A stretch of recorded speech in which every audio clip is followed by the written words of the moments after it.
میں مسئلے کو زیادہ پھیلانے کے بجائے بات کو سمیٹ کر لاتا ہوں اس نقطے پر. خلاصہ اہل علم میں سے کہ اقوال کی روشنی میں جو خلاصہ ہمارے سامنے آتا ہے وہ یہ کہ اسباب دو درجے کے ہیں. کچھ اسباب ہیں جن کا اختیار کرنا واجب ہے، جن کا اختیار کرنا واجب ہے، جیسے بھوک مٹانے کے لیے کھانا واجب ہے.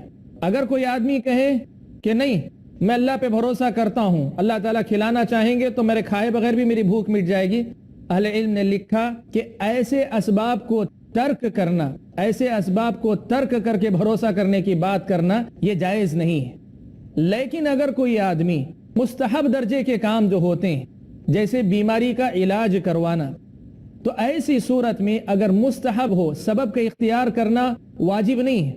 مستحب اگر ہو جیسے بیماری پر دوا استعمال کرنا، تو اگر مستحب اسباب کو چھوڑتا ہے تو یہ بہتر ہے، بہتر اس معنی میں کہ اس فضیلت کا مستحق بن سکتا ہے، اس فضیلت کا مستحق بن سکتا ہے. شرط یہ کہ بقیہ جو شرائط ہیں ان کو بھی پورا کرے، یعنی وہ داغ بھی نہ لگوائے اور وہ بدفعلی بھی نہ لیتا ہو اور توکل پورا کا پورا اللہ تعالیٰ پہ بھروسہ کرتا ہو. تو ایسے آدمی کے لیے چھوڑنا اور اللہ تعالیٰ پہ بھروسہ کرنا درست ہے.